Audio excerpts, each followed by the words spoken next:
hacer un análisis de los 100 días de gobierno de cualquier presidente de la República. Siempre lo he hecho yo, al menos desde que tengo este trabajo, desde el año 90 con más precisión, porque ahí tengo el manejo de la estadística, de la economía y de los hechos políticos en nuestro país. O sea, el año 90 tengo cierta precisión, tengo certeza, ¿no es cierto?, sobre el desarrollo político, económico y social del Perú.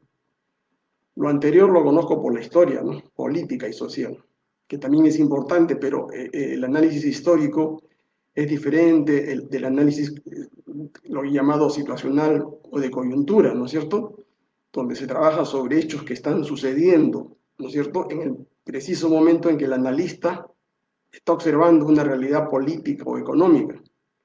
Y eso es lo que ha pasado. Nosotros, ustedes recordarán, hicimos una serie de apreciaciones, de comentarios a raíz de la llegada al poder del profesor Castillo, ¿no? Ustedes, si han visto ese video que lo transmití el mismo 28 de julio cuando juramentó a la presidencia de la República. Y ahí, luego de hacer el análisis de los 3 meses anteriores, desde el 6 de abril de la primera vuelta, y luego en la segunda vuelta, y luego las decisiones que se iban tomando, podía tener más o menos una prognosis, saber qué cosa es lo que iba a pasar con el Perú. Es lo mismo que hacen, miren, las agencias de inteligencia, las consultoras de los bancos, de la grandes bancas de inversión en el mundo, ¿no? En todo el mundo, en América Latina, cuando se producen cambios de gobierno. Porque ellos quieren saber cuál va a ser el camino, la ruta que va a seguir un gobierno. ¿Para qué? Para poder tomar decisiones respecto a las inversiones que van a hacer, a los negocios que van a hacer en esos países. Y luego de haber analizado todo este asunto, el 28 de julio, le dije claramente a ustedes que,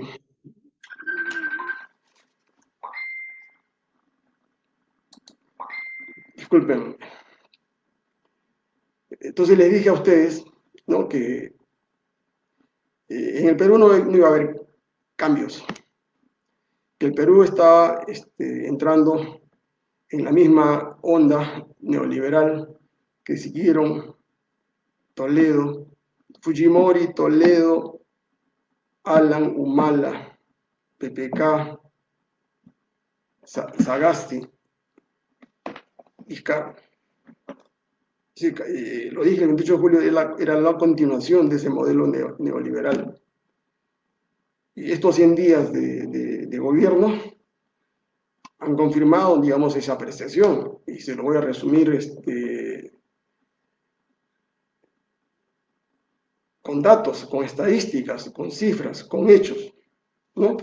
Porque, fíjense, en la ciencia uno, para hacer la evaluación de un hecho, toma 5 criterios fundamentales, ¿no?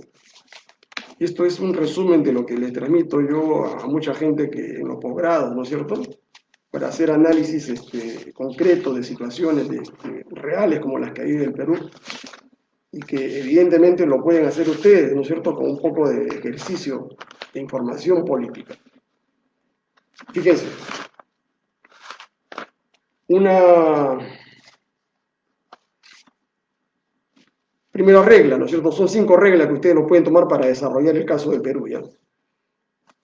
Uno tiene primero que dejar de lado cualquier tipo de prejuicio, ¿no es cierto?, de ideología previa, de simpatía o antipatía sobre el fenómeno que esté estudiando. Porque si uno analiza un problema político, social o económico, tomando como base, como punto de partida una ideología, está sesgando el análisis. Segunda regla, los hechos, los datos, hablan por sí solos. ¿Ya? Eso es una regla fundamental. Los datos no engañan, ¿no? Los hechos, los datos en epistemología se conocen, ¿no? Los hechos son como son, la realidad es como es, no es como la observa, digamos, el analista. salvo que tenga pues una desviación de tipo constructivista, ¿no? Que cree que el sujeto es el que crea la realidad, ¿no? Es una corriente que está superada, ¿no? Pero el principio es ese, ¿no? Que haya un feedback en esa relación entre objeto y sujeto cognoscente. Eso no se debe dejar de lado, pero fundamentalmente los datos son lo que son. Los hechos, los datos hablan por sí solos. Ahora, tercera regla, ¿no? El analista nunca cambia los datos. Si no me gusta una cifra, una encuesta, yo no puedo, como se dice, mover las cifras, yo no puedo acomodar el dato a lo que yo creo, porque ahí estaría cometiendo un engaño, una estafa, ¿no? La cuarta regla, ¿no? Uno tiene que conectar los datos, ¿no? ¿Por qué? Porque en ellos hay una relación llamada de implicancia, o sea, los datos no se analizan de manera unilateral. En quinto lugar, los datos se pueden contradecir, ¿no es cierto? Puede haber contradicciones. Y lo que hace el analista fundamentalmente, y es de la base de la ciencia, es encontrar el error. ¿Ya? Encontrar el error.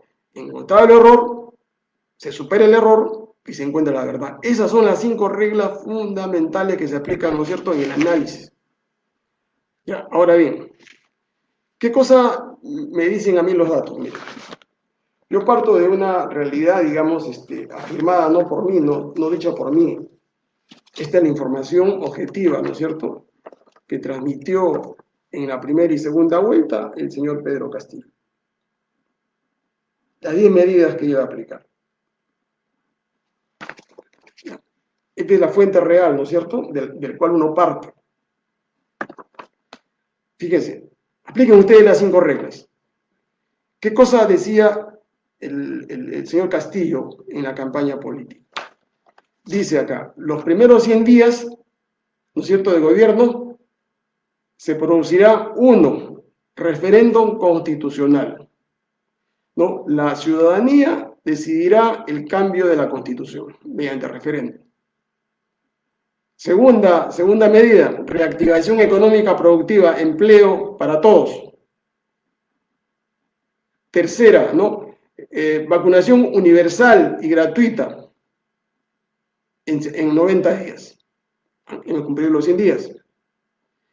Quinta medida, aumento del gasto social para impulsar la salud, la educación y el acceso al Internet en no menos del 10% del PBI. El 10% del PBI estamos hablando de 22.000 millones de dólares, más o menos en cifras gruesas 88.000 millones de soles. No sé si ustedes pueden certificar eso, pero evidentemente que es imposible que en 100 días el presidente o el señor Castillo haya gastado 88.000 millones de soles. A lo mucho lo que está gastando hace 20 días, digamos, son los bonos Yanapay, ¿no?, donde se piensa gastar 4.325 millones de soles, que es un gasto para mí innecesario, ¿no es cierto?, absurdo, en estos momentos, cuando lo que se ha debido hacer es emplear ese dinero, que son nuestros impuestos, para crear empleo productivo y estable. Sexta medida, relanzamiento de la economía popular, dice, créditos a la economía popular, ¿no?, con créditos a las pequeñas empresas, con intereses bajos de 1%. Octava medida, campañas nacionales de reforestación. Décima medida, renegociación de los contratos ley para que el Perú se beneficie del 70% de las ganancias. Y décima medida, industrialización. Duodécima medida, reforma educativa. Para esto se asignará el presupuesto del 10% del PBI. Duodécima medida, ingreso libre a las universidades públicas. Duodécima medida, reforma agraria. 10% del PBI al agro. Y treceava medida, fortalecimiento de las empresas públicas.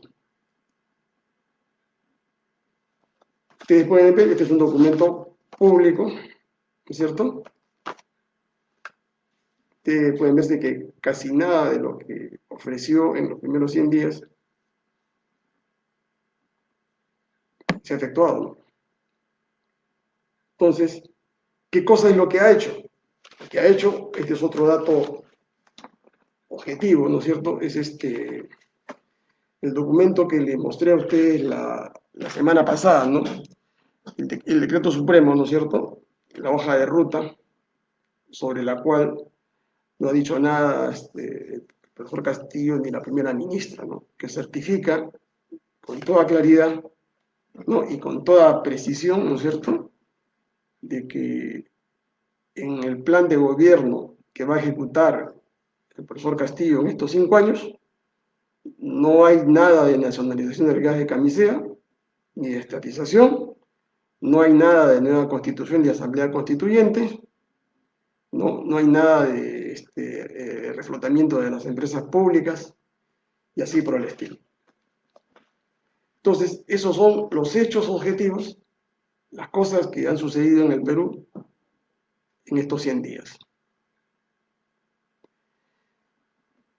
Mucha gente dice que soy pesimista, ¿no? Que soy un crítico, ¿no? Y hay una serie, ¿no es cierto?, de psicosociales,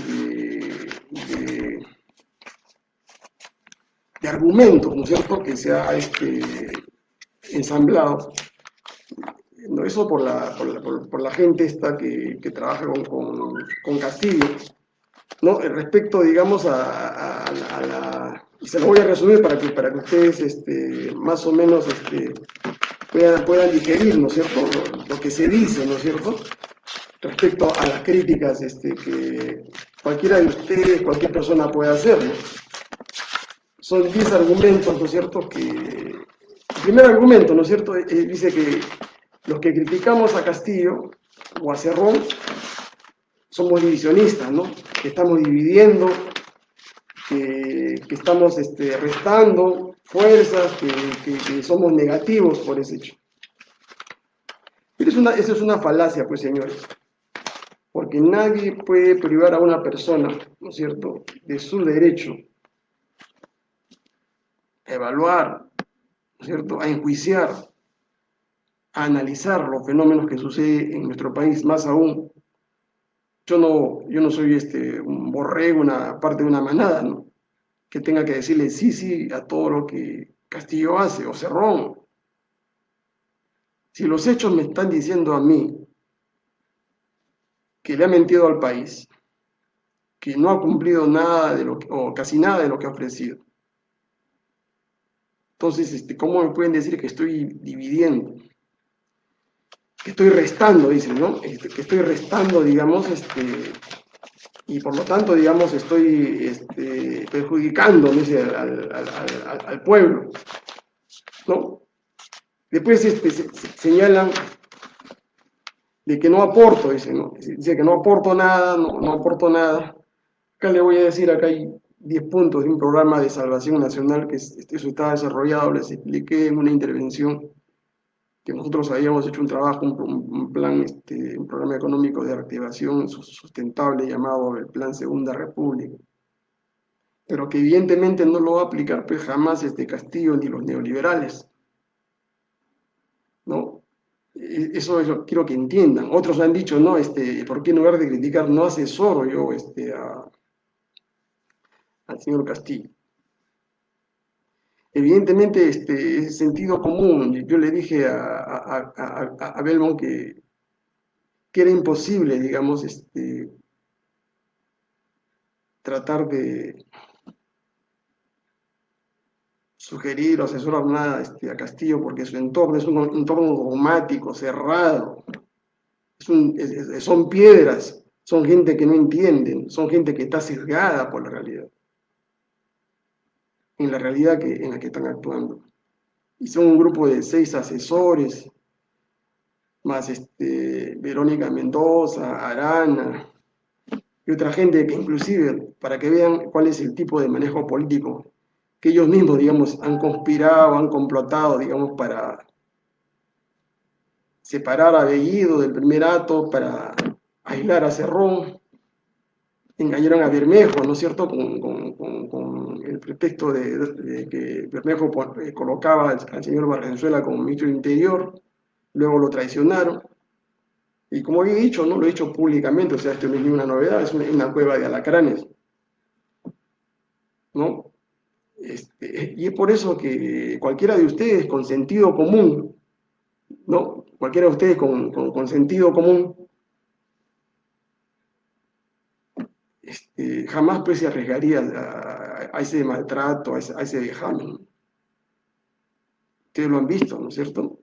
Porque eso forma parte, eso lo explicaré otro día, ¿no? De los rasgos de personalidad de Castillo, ¿no? Y yo ya tengo estructurado con un grupo de psicólogos sus rasgos de personalidad, ¿no? Ese hombre no va a cambiar, escúchenme, carácter, temperamento y personalidad. En estas tres instancias hay una base genética, una base biológica y una base cultural, de tipo social. Ese es un hombre que tiene más de 50 años, está estructurado, su mente está estructurada para actuar, y así va a morir, así va a terminar sus días, ¿no? ¿Con qué señal? Con la señal de que es un desleal, es un traidor y es un mentiroso. No le digo ladrón porque eso no tengo certeza de eso, pero los datos me dicen, ¿no es cierto?, de que es un desleal y es un traidor y mentiroso, mitómano. Eso tengo plena certeza. Pero ladrón ni corrupto le puedo decir. ¿Ya? Entonces ustedes pónganse a pensar, señores, ¿en manos de quién estamos? En manos de una persona rodeada de un grupo de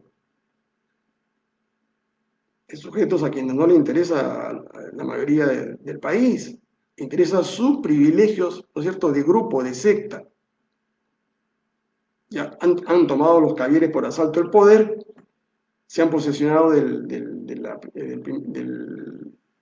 oficina del primer ministro, se han repartido los ministerios, han repartido a sus cuadros políticos, ganapanes, sueldo de 30.000 soles mensuales, los viceministerios, las direcciones. Entonces, esta partida ya está jugada. Alguna gente ingenuamente, y yo soy muy respetuoso de los muchachos de la Plaza San Martín, señores. Yo los felicito por su idealismo, ¿no es cierto?, por su amor al país. Pero ellos se van a dar cuenta dentro de poco de que han sido engañados. Salvo que sean unas personas que tan dogmáticas que no entiendan. Son los hechos, no es que yo diga, no es que Ramírez diga. Yo solamente soy un analista, yo estoy leyendo, yo estoy observando lo que está pasando en el país. Pero esta gente es muy ingenua, muy idealista, ¿no es cierto? Y cree que ellos que presionando a Castillo, ¿no es cierto?, que colocando a un grupo de gente en mítines, en marchas, no van a presionar a Castillo para que Castillo se enrumbe. O sea, quieren a un árbol, señores, a un árbol torcido jamás ustedes lo pueden enderezar, eso está probado en psicología. Hay gente que tiene un pensamiento estructurado, un pensamiento dogmático, sectario, racista. Los caballeros son racistas. Y es una categoría política, ¿no es cierto?, que identifica a quién, a un grupo, ¿no es cierto?, a un grupo, a una élite, ¿no es cierto?, que proviene de qué, proviene de los sectores acomodados de la sociedad, de los sectores altos, si quieren ustedes en términos marxistas, en los sectores burgueses, pero que se acomodan, digamos, en los movimientos de izquierda, en los grupos de izquierda, en una clásica maniobra de entrismo. Casi todos los caballeros tienen una procedencia trotskista, para controlar desde adentro las organizaciones políticas y los gobiernos. Eso no es ninguna novedad, eso se sabe en ciencia política. Y de esta manera, ¿no?, pierden las elecciones, porque nunca han sido gobierno en ninguna parte del mundo, pero saben ellos acomodarse, toman toman el gobierno, toman el poder como ha pasado en el Perú. Es una élite conocida que utilizan, ¿no es cierto? Utilizan, le gusta el cholo barato, utilizan a la gente, digamos, de tez mestiza o de procedencia andina como una suerte de chulillos, ¿no es cierto? Ellos están detrás, escondidos, moviendo los hilos. Ellos no aparecen, pero son los que controlan todo. Y no desde ahora, eso viene desde el año, de la época de Toledo y mucho más antes. O sea, el poder que había en el Perú es muy fuerte, al igual que el poder masónico, señores. Ustedes entiendan eso. Es un nuevo poder. Es un poder, no es invisible, es un poder que ya está identificado. Y hay caviares de derecha, hay caviares de izquierda. ¿Qué cosa los une? Los une su procedencia étnica. Son los hijos de los ex terratenientes, son los hijos de los ex latifundistas, son los nietos, bisnietos de los encomendadores, de los corregidores que mataron a Tupac Amaru, que lo descuartizaron. Son la gente de la alta burguesía que se ha empobrecido, pero que ahora se ha metido a los movimientos de izquierda. Ahí tienen, ustedes lo saben, Susana Villarán y toda el grupete, ¿no es cierto? Que militaban, y todos tienen casi una procedencia común, vienen de la Universidad Católica, donde fundaron Vanguardia Revolucionaria, que se dividió en tres, en otra oportunidad les voy a explicar cómo es toda la estructura de la caviarada, ¿no es cierto? En tres partidos, el Partido Comunista Revolucionario, el Partido Comunista Trinchera Roja, ¿no? El Vanguardia Revolucionaria Político-Militar, donde haya militado el que fue ministro de Economía de Kuczynski, Alfredo Torne, ¿no? Montesino, Jorge Montesino Neto, que quiere ser candidato presidencial, Susana Villarán, toda la caviarada, señores, ¿no? Y con todo lo que la segunda, tercera generación, ¿no? Todos sus hijos, y descendencia y cuadros que han dejado, ¿no? Y que están pues en el poder en nuestro país. Eso es lo que ese grupo, ¿no es cierto?, que tomó el poder con Vizcarra y que tomó el poder con Sagasti sobre todo, son los que han tomado el poder ahora con Castillo. Eso es lo que no se quieren dar cuenta, los muchachos de la Plaza San Martín. Otro argumento que señalan es que dice es que hay que ser consecuente, pero consecuente con qué si ya los han traicionado. Le estoy leyendo el programa. Este es un gobierno neoliberal. Señores, pruébame, ¿cuál es la prueba fundamental? Les he explicado a ustedes que el garante del modelo económico neoliberal en el Perú es el señor Julio Velarde, que no es economista, se lo he dicho a ustedes varias veces. El señor es bachiller en Economía de la Universidad del Pacífico, sino que me muestre el grado. Yo le pido disculpas públicamente, que me muestre el grado de doctor. No lo tiene, porque no ha estudiado, pues, solamente tiene el bachillerato en la Universidad del Pacífico. Y se le exige a mucha gente, ¿a qué quiere ser ministro? Quiere ser puesto que presente un título, ¿no? Y la presión el chantaje no ha sido tan grande de estas élites que han logrado, digamos, imponerlo, ¿no? Imponerlo a través de quién. Y eso está probado a través de Vladimir Cerrón. Ya, a mí no me va a desmentir porque yo tengo pruebas plenas de que el que movió, impulsó, digamos, fue Vladimir Cerrón con Pedro Frank y Verónica Mendoza. ¿Ya? Castillo no sabía dónde estaba parado, señores, ¿sí? Y hasta ahora no sabe lo que están haciendo con el presupuesto de la República, con el negociado de la deuda externa, señores. 10.000 millones de dólares que este gobierno, ¿no?, a través de, y eso es, que van a llegar a los 15.000 porque van a hacer una ampliación de endeudamiento con el Fondo Monetario, con el Banco Mundial, con toda la banca internacional, como lo hizo Vizcarra. Vizcarra endeudó al Perú por otros 10.000 millones de dólares más y pateó la deuda hasta el año 2150. Y lo mismo hizo Kuczynski con Torne. Entonces, ¿en qué se diferencia Franque de PPK, de Toledo? ¿No? Y el señor presenta como si fuera pues, un triunfo en estos 100 días el haber conseguido un préstamo de 4.000 millones de dólares de la banca internacional. Y dice, ¿no?, que eso es muestra, ¿no?, de que somos solventes económicamente. Eso es para engañar, pues, a un tonto, señores. Señores, en Estados Unidos el dinero no te pagan más del 0.2% o no te pagan nada por un depósito. El Perú está pagando 3.9, póngale 4 más comisiones, 4% al año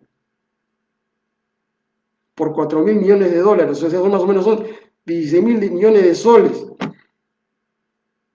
Van a ser 10.000, o sea, van a ser 40.000 millones de soles. Al año, ¿cuánto es de interés eso? Estamos pagando 40.000 millones de soles al año por intereses, 1.600 millones de soles. Nosotros estamos pagando de intereses. ¿Ya? Ahora ustedes me dirán, pero ¿para qué quiere plata? ¿Para qué quiere plata? Sencillamente porque el presupuesto está desfinanciado, señores.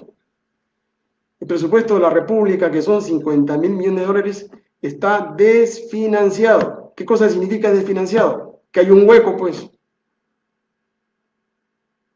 Porque hay mucho derroche.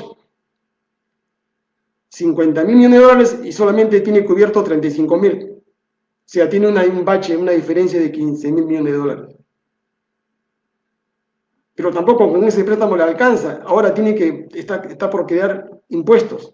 Está bien que cree impuestos, pero no a los trabajadores, no a la clase media. Que cree impuestos a las sobreganancias mineras. Ahí debería cobrar impuestos. Entonces, la pregunta es, ¿no es cierto? Y esto no es por alarmarlos a ustedes, les estoy dando la dura realidad. Nosotros estamos en estos momentos recibiendo la herencia que nos dejó Humala y Kuczynski.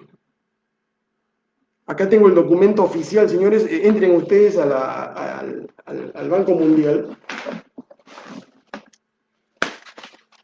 Está el documento oficial. Justamente se los quería traer a ustedes porque para mí eso es importante y ahí tengo la deuda acotada, ¿no es cierto? Permítanme un minuto, por favor. Le voy a traer el documento oficial del Banco Mundial.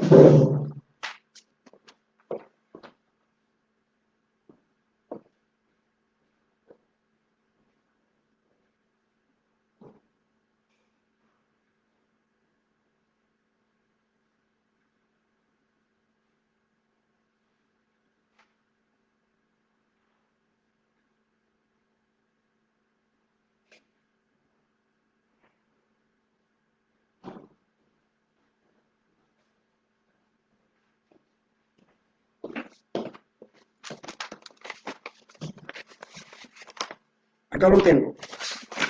Este es el documento oficial del Banco Mundial. Son cerca de más de 500 páginas. Entren a la web del Banco Mundial. Está en la deuda externa de todos los países de América Latina, de África y del Asia. Pero lo más curioso es que no está la deuda de Estados Unidos, ¿no es cierto? Ni de todo lo de la G8. Al 2020, el Perú tiene una deuda de 79.549.000 dólares.